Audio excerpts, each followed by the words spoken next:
네, 두 번째 시간으로요. 회계 기초 개념, 회계 단위, 회계 기간, 계정과 계정 과목에 대한 차이, 그리고 재무제표의 종류를 좀 보겠습니다. 회계가 뭔지는 지난 시간에 이제 첫 번째 강의에서 기본적인 정의를 좀 봤는데요. 그렇게 뭔가 외부 정보 이용자들에게 보여주기 위해서는 어떤 기업이 보유하고 있는 여러 가지 경제적인 여러 가지 상태 중에서 기록을 하거나 계산을 하기 위해서는 어떤 범위를 구분해야 되는데 장소적인 범위를 우리는 각각의 회계 단위라고 불러요. 뭐 예를 들면 이런 거예요. 본점과 지점을 개별적으로 회계 정보를 산출해서 나중에 결합하는 재무제표를 만들어내는 것도 매우 중요하겠죠. 본점의 이 구조와 지점의 구조가 다르거나 아니면 아예 외국과 내국에 있다거나 다른 형태일 수 있으니까요. 그건 이제 본사와 공장도 마찬가지고요. 자, 어렵지 않고요. 그냥 회계라고 하는 여러 가지 정보를 산출하기 위해서는 장소적인 범위를 나누어야 된다는 뜻입니다. 두 번째는 이제 회계 기간이에요. 자, 외부 정보 이용자는 기업이 벌어들인 성과, 를 보고 싶어 해요.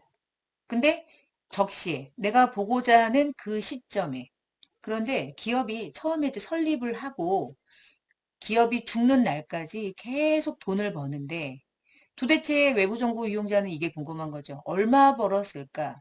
여러분, 얼마라는 걸 계산하려면 언제부터 언제까지를 정해놔야 요 기간 동안 벌고 쓴 걸 빼서 얼마를 남겼는지를 구할 수 있겠죠. 그래서 재무제표를 만들려면은 기간의 개념을 설정해야 되는 거예요. 그래서 처음에 설립하고 이 회사가 청산할 때까지 어떻게 기다려요? 그러면 투자를 못 하겠죠. 한 40년 동안 번 돈은 필요 없는 거예요. 회계라고 하는 거는 주기적으로 외부 정보 이용자들에게 보여주니까 그 시점을 정하는 거죠. 그래서 이게 청산 시점에 투자자들에게 성과를 보고하는 건 아무 의미가 없겠죠. 그래서 기업은 하나의 기간을 정해요. 그리고 그 기간 동안 회계라는 건 계속 순환하죠. 그래서 기업의 일정 기간의 손익이 만들어지고 그러면 얼마를 가지고 있는지가 계산되죠. 그래서 이런 거예요. 제가 이제 한 달 동안 열심히 일하잖아요. 한 달 동안 열심히 일했어요. 야근을 되게 많이 했고요.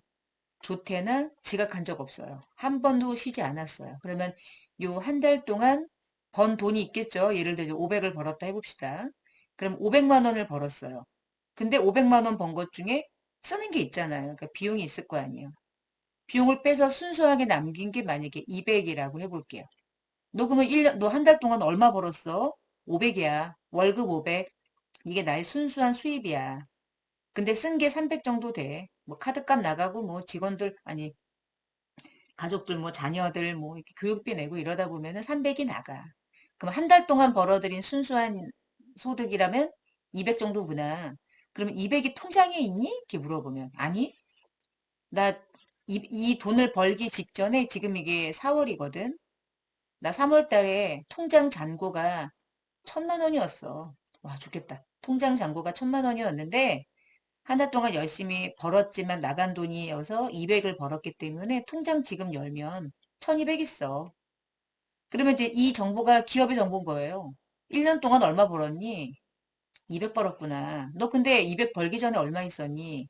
1,000 있었구나.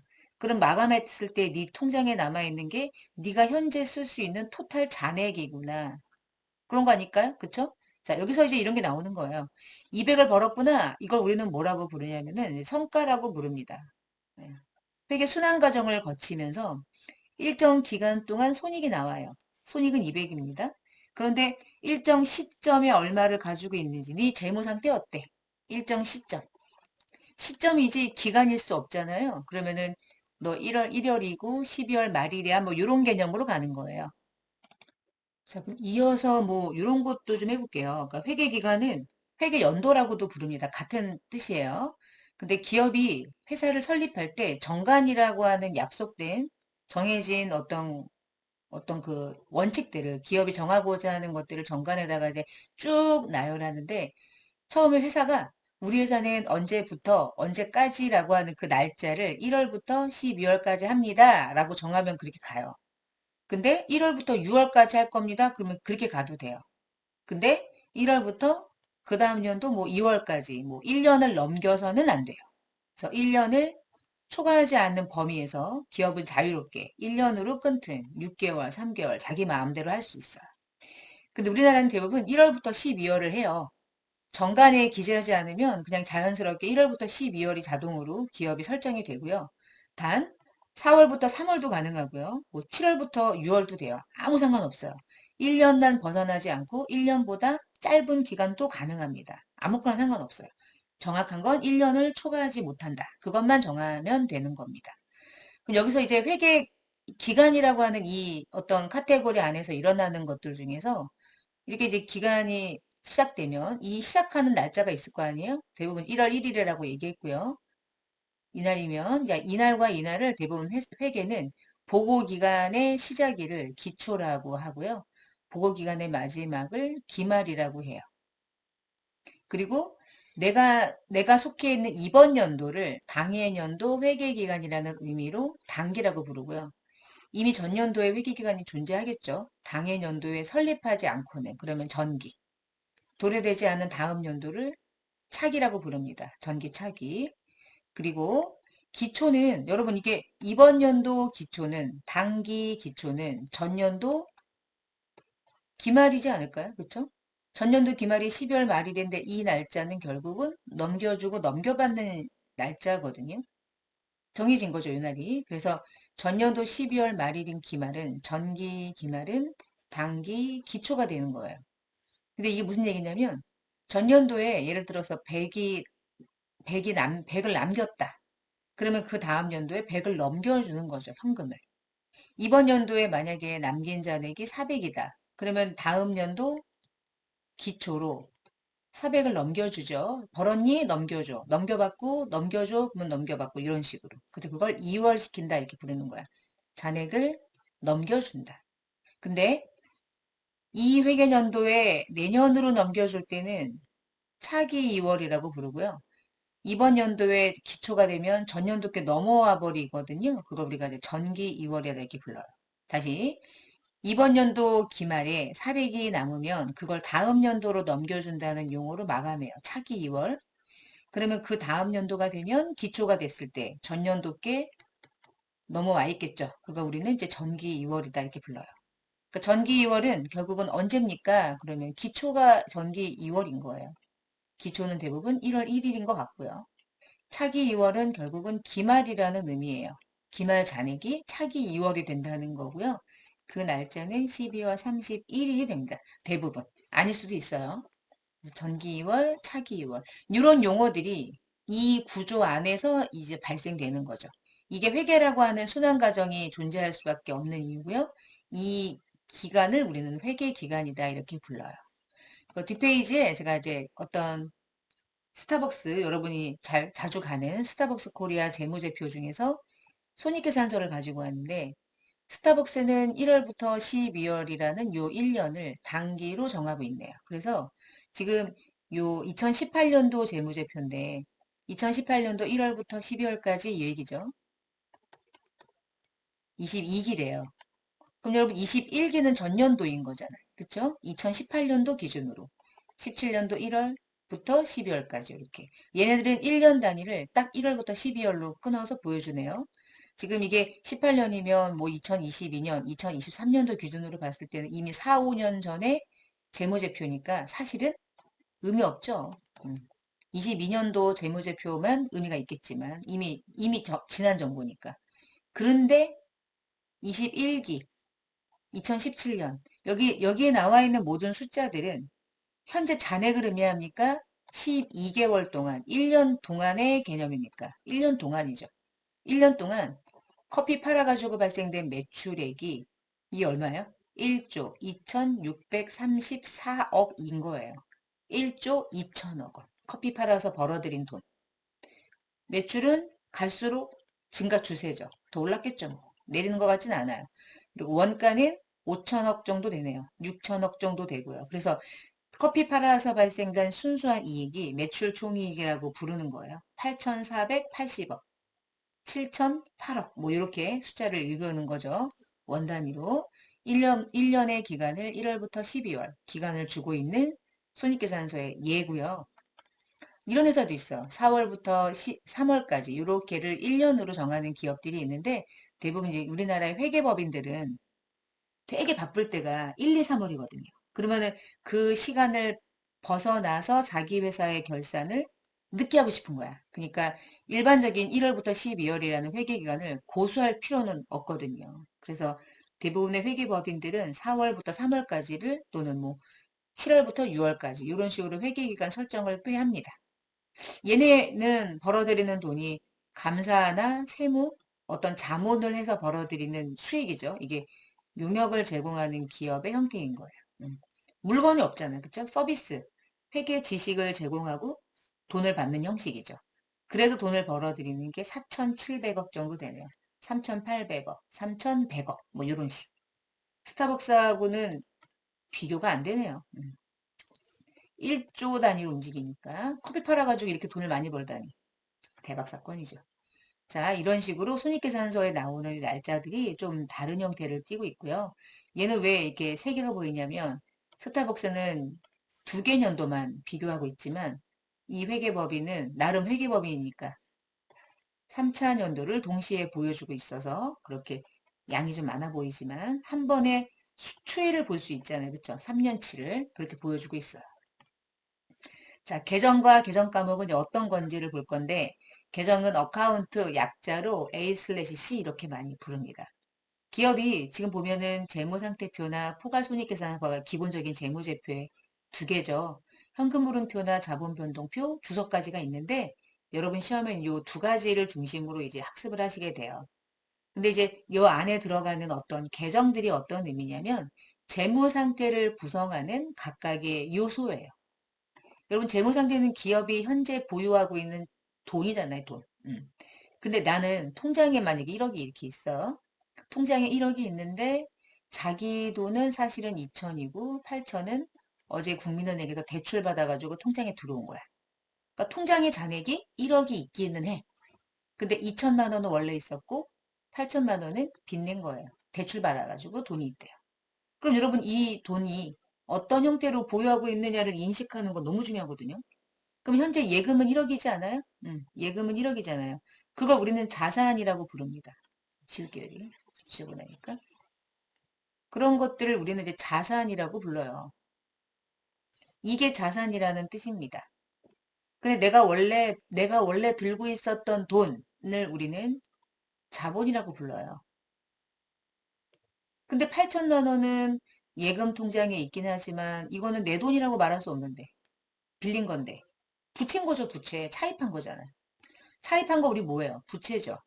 여러분 통장에 1억이 있지만 돈 벌으면은 8천만 원 갚아야 되잖아. 근데 느낌은 그냥 좋죠. 기분이 좋지. 돈이 있으니까. 예금에 있어. 근데 원래 나는 2천뿐이 없는 거야. 8천은 빚내서 지금 들어와 있는 거죠. 이 돈은 만기가 될 때까진 만기가 되기 전에는 반드시 이 돈을 사용하더라도 충당해놔야죠. 갚아야 되니까. 그럼 이 세 가지는 어떤 걸 보여주냐면 그 기업의 재무 상태를 보여주는 거예요. 자산, 부채, 자본이. 이런 애들을 자산이라 부르고요. 이런 애들 부채라고 부르고 이런 애들을 자본이라고 부르는 거예요. 그래서 재무제표 중에 재무상태표라고 하는 재무제표는 세 가지 계정이 구성되어 있어요. 자산, 부채, 자본. 아직 더 진도 나가지 않았지만 자산 1억은 자본과 부채를 더한 거죠? 그쵸? 맞아요. 그렇게 되는 거예요. 이게 이제 재무상태를 구성하는 각각의 요소들이에요. 그럼 이런 거 말고 나는 한 달 동안 월급을 받았는데 500을 받았어요. 500을 받았지만 300이 벌고 썼어. 내가 그러면 순수하게 번 돈이라고 말할 수 있는 건 200인 거잖아요. 그쵸? 그럼 결국은 200만 원이라는 건 어떻게 나오냐면 여기에서 이걸 빼야죠. 그쵸? 그 500을 우리는 수익이라고 부를 거고요.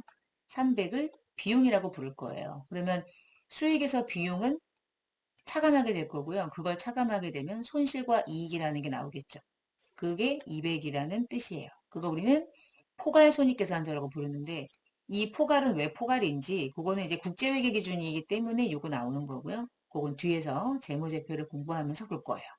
자, 요 페이지에서 알아야 될 건 재무제표인 얘와 얘는 재무상태를 구성하는 요소는 자산, 부채, 자본이라는 애들이고 포괄손익계산서는 수익과 비용이 얘를 구성하는구나. 이걸 우리는 계정이라고 부르는데 실제로 실무적으로 이제 회계 처리할 때는 회계라고 하는 건 이제 분계를 잘해야 되는데요. 이 분계라는 걸 잘하기 위해서는 각각의 계정을 구성하는 각각의 이름들이 중요하거든요. 회계 명칭들, 구체적인 이름들. 그걸 우리가 계정 과목이다 이렇게 불러요. 그러니까 결국 여러분 회계 처리할 때, 분계할 때는 얘로 분계하는 거예요. 그러면 분계하는 것들이 모여서 자산은 자산으로 가고 부채는 부채로 가죠. 그래서 소단위가 계정 과목, 그것을 분류하는 게 이제 계정이 되는 거고 그것들이 세 개가 묶여서 재무 상태로 가고 두 개가 묶여서 포괄손익계산서로 구성이 되는 거예요. 그러면서 기업의 재무 상태가 나타나게 되겠지요. 이렇게. 그 계정 과목이 뭐 이런 게 있는데 이거는 이제 여러분이 공부하면서 알아가는 거고 여러분이 이 이름과 이 이름이 차이가 있다는 것만 좀 알고 계시면 돼요. 자, 다음 장에 이제 삼성전자 재무제표가 하나 있는데 재무상태표예요. 그 삼성전자는 외부정보 이용자들에게 재무상태표를 보여줄 때 숫자를 보고하는 단위가 원 단위를 기입할 수가 없어요. 원 단위는 너무 길어집니다. 숫자가. 아까 얘기했던 그 조 단위까지는 괜찮아. 얘는 조 단위도 아니에요. 지금 금액을 숫자를 100만 원에서 절사했거든요. 그러면 뒤에 1000원 단위가 두 개 끊긴 100만 원 단위가 또 있는 거예요. 그럼 얘가 지금 1조란 말이에요. 1조, 20조, 30조, 4천조. 아, 장난 아니죠? 자, 이런 형태의 숫자이기 때문에 100만 원에서 금액을 단위를 절사해서 보여줘요. 그래서 8천만 원이 아니라는 거. 자, 그 다음에 여기 아래쪽에 보시면 자산이라고 써 있죠. 이게 뭐죠? 계정. 근데 자산 밑에 들여쓰기 해서 제가 일부러 들여쓰기 한 거예요. 유동자산이라고 하는 이름 안에 현금 및 현금성 자산, 매출채권, 미수금, 선급금, 선급금 이런 이름들 있죠. 이런 이름들을 우리는 계정 과목이라고 불러요. 얘네들이 이 안에 들어가서 더해지면 유동자산이 되고 그게 나중에 자산이라는 형태로 보이게 되는 거죠. 요게 자산, 요런 게 계정 과목. 계정 과목으로 회계 처리하면 나중에 자산으로 집계된다고 보시면 되겠습니다. 계정과 계정 과목의 차이점을 좀 말씀을 드렸고요. 자, 그 다음에 이제 그 다음 장 가서 자산하고 부채하고 자본 그리고 수익과 비용이 무엇인지 보는데 자산은요. 일단 뒤에서 계속 공부할 건데 정리만 해보면 자산이라는 건 내가 지금 들고 있는 현금, 예금 같은 거예요. 근데 내가 누군가에게 받을 권리도 또 다른 자산이에요. 이유는 나중에 현금이 될 건데 당장 현금으로 가지고 있지 않고 권리로 가지고 있으니까. 채권 같은 거, 외상 매출금 막 이런 거예요. 여러분 토지는 무조건 영원한 자산이죠. 건물은 뭐 불이 나면 소멸되겠지만 그 전까지는 엄청난 자산이죠. 그쵸? 자산가. 각종 무형자산도. 근데 이런 것들이 왜 자산이냐면 나중에 미래에 현금이라는 형태로 유입될 가능성이 높기 때문에 지금 현금은 당연히 현금이라는 자산이지만 현금이 아닌 예금, 당연히 현금과 예금은 장소만 다르지 현금이잖아요. 그쵸? 그러나 채권, 토지, 건물 이런 것들도 결국은 매우 중요한 자산인 거예요. 그럼 자산이 뭐니? 물어보면 지금 현재 네가 자산으로 들고 있다는 이유, 말은 어떤 일이 있어서겠죠? 그러니까 과거에 사건이 있었고 내가 현재 그걸 들고 있어. 통제하고 있어. 지금 나중에 효익이 기업에 들어올 거야. 캐시가 들어올 거야. 그런 기대가 되는 것들을 우리는 자산이라고 불러요. 그럼 여러분 부채는 과거에 사건이 있었겠죠? 근데 여러분 현재 부채는 나중에 돈이 들어올 겁니까? 나중에 돈이 나갈 겁니까? 기업으로부터 유출될 거라는 게 높은 거죠. 얘는 그것만 구분하시면 돼요. 이미 과거의 사건의 결과로 발생은 됐어. 그리고 그 경제적인 효익이 내재된 이 자원이 언젠간 기업으로부터 유출이 되면 돈이 나가. 의무를 말하는 거죠. 의무. 얘는 이제 의무가 아니라 받을 권리라면 얘는 의무가 되는 거고요. 자본은요, 이거예요. 자산이 아까 1억이었는데 부채가 8천이었단 말이에요. 그럼 빼면 2천이죠. 그래서 이렇게 구하는 거예요. 자산에서 부채를 빼면 자본입니다. 맞아요. 그게 답이에요. 자본은 자산에서 부채를 뺀 남아있는 지분을 우리는 이제 자본이라고 불러요. 그럼 여러분, 1억이 결국은 이 기업이 재무 상태의 핵심일까요? 8천일까요? 결국은 2천일까요? 답을 얘기했죠. 결국은 2천이죠. 왜냐면 1억이고 8천이 들어가면 2천이 나오는 거고요. 현재 이 기업이 모든 회사를 그만둔다, 청산한다. 그러면 1억 중에 8천 갚고 청산하겠죠. 그럼 얼마만 수중에 딱 떨어지겠어요? 2천 떨어지는 거죠. 그래서 2천이 제일 중요한 거예요. 자본이 가장 중요하다. 이 세 가지가 묶여서 어디로 가냐면 재무상태표로 간다. 자, 그러면 수익과 비용은 수익은 벌어들인 돈, 비용은 지출한 돈. 그래서 재무상태표는 자산은 부채랑 자본을 더하는 거고요. 손익계산서는 이익이 나오려면 수익에서 비용을 빼는 거죠. 만약에 뺀다는 얘기는 큰 게 빼는 거잖아요. 만약에 비용에서 수익을 뺀다는 얘기는 비용이 크다는 얘기죠. 얘가 10이고 얘가 8이라는 얘기지. 그럼 이익이겠어요? 손실이겠어요? 손실이죠. 이럴 수 있는 거예요. 재무상태표는 자산이 얘랑 얘를 더하는 거고 자산에서 부채를 빼면 자본이 될 수도 있는 거고요. 등식은 알고 계시면 좋고요. 뒤에 계속 이런 걸 공부하게 되는 거예요. 자, 뒤에 이제 재무제표의 종류를 좀 보면 재무제표의 첫 번째가 이제 재무상태표인데 재무상태표는 일정 시점 그 기업이 가지고 있는 재무상태는 자산, 부채, 자본이 보여주는 거예요, 결국. 그쵸? 그래서 기업의 유동성, 재무 탄력성, 수익성이나 위험을 평가하는 정보를 보여주고요. 나중에 현금 같은 것들이 얼마만큼 들어올 건지 예측도 할 수 있고 기업이 통제하고 있는 그 자원이 어느 정도인지도 이해할 수 있고요. 그 예전에 우리나라는 대차 대조표라고 불러서 대차 대조표를 밸런스 시트라는 BS라고 불렀는데 국제회계 기준이 들어오면서 이 이름이 바뀐 거야. 재무상태표로. 그래서 이렇게 부르든 저렇게 부르든 아무런 차이가 없어요. 동일해요. 근데 이제 바뀐 이름으로 시험 봐야 되니까 재무상태표로 이제 학습을 하는 거고요. 이게 이제 T자 모양으로 만든다 이래서 이게 T자 모양이 이 모든 회계는 모든 장부를 다 T자 모양으로 만들어요. 그러면서 왼쪽이 차변이 되고 오른쪽이 대변이 됩니다. 다음 시간에 할 거예요. 일단 자기 자리만 우리가 한번 눈으로 보는 거예요. 자산이 1억이고요. 부채가 8천이어서 자본이 2천이라고 그랬잖아요. 이런 식으로 보여줘요. 그래서 대차를 일치시키는 방식의 양식을 대차 대조표 또는 재무상태표 뭐 이렇게 부릅니다. 자기 자리예요. 그냥 알고 계시면 좋을 것 같아서 지금 미리 설명을 드렸고요. 만약에 외부에 보여줄 때는 굳이 어차피 1억이고 8천이고 2천이고 누구나 알기 때문에 이렇게 세로로 보여주기도 해요. 그거를 이제 보고식 보고다 이렇게 부릅니다. 그래서 뒷장에 재무상태표 아까 우리가 삼성전자 거 본 적 있죠? 자, 이런 식으로 보여주는 거야. 자산 쫙, 부채 쫙 이런 식으로 잘라서 그냥 간단하게 봤습니다. 자, 포괄손익계산서는 수익과 비용이 경영성과를 나타내는 손익계산서에 간다고 그랬죠? 그래서 일정 기간 동안 손익계산서는 지금 여러분 재무상태표를 보여줄 때는 2018년 1월부터 12월까지 아니죠? 현재 얼마 있어? 이게 다라고 했잖아. 그러니까 현재의 시점인 거죠. 근데 손익계산서는 언제부터 언제까지의 개념인 거야. 이걸 이제 기간의 개념이라고 부르는 거예요. 그래서 일정 기간 동안 수익과 비용은 성과를 나타내 주는 거죠. 그런 것들을 보여주는 거예요. 나중에 이제 공부할 때 수익은 이쪽이 오고 비용은 이쪽이 오거든요. 그래서 얘가 100이고요. 비용이 만약에 80이면요. 당기순이익이 20원이 나오는 거예요. 이거를 이렇게 보여줄 수도 있고요. 보여주기 나름이에요. 근데 이제 실제로는 이게 원칙이고요. 공부할 때는 이렇게 보면 편하죠. 한 번에 딱딱딱딱 차대가 얼마만큼 차이가 나는지를 그냥 도식화해서 그림처럼 우리가 바로 직관적으로 이해할 수 있으니까. 그래서 외부에 보여주는 손익계산서는 언제부터 언제까지 기간 개념이고요. 삼성 거 매출, 그리고 원가, 그래서 이익, 판관비 막 이런 것들을 쭉 보여줘요.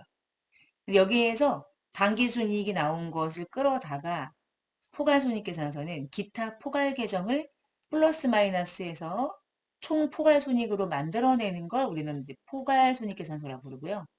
당기순이익까지 만들어내는 건 그냥 일반 손익계산서다 이렇게 부르는데 KIFRS는 포괄손익계산서를 작성합니다. 기타 포괄 계정을 한 번 더 보여줘야 돼요. 이렇게 구분을 하고 있어요. 자, 자본 변동표는 일정 기간 동안 자본의 변동만 보여주는 거야. 여러분 여기서 재무상태표에서 이 자본 있죠? 요것만 띄워다가 얘만 자세하게 한 번 더 보여주는 게 자본 변동표라는 양식입니다. 자본 변동표는 일정 기간 동안 자본의 변동을 나타내 주는 거예요. 그래서 기초 자본에서 기말 자본이 어떻게 변화됐는지를 이제 과정을 보여주는 거죠. 복잡하죠. 여러분 시험에 출제되진 않고 자본 변동표라는 게 재무제표의 하나고 걔의 어떤 요약된 자본 변동표를 설명할 수 있는지 정도까지는 반드시 아셔야 되고요. 이걸 작성하는 방법까지는 여러분 시험에 출제되지 않으니까 그렇게 그냥 좀 이렇게 마음을 놓고 보시면 되겠어요. 자, 네 번째 현금 흐름표인데 여기서 말하는 현금 흐름표는 요거예요. 이거. 현금 및 현금성 자산. 자, 보세요. 이 이름 보셨죠?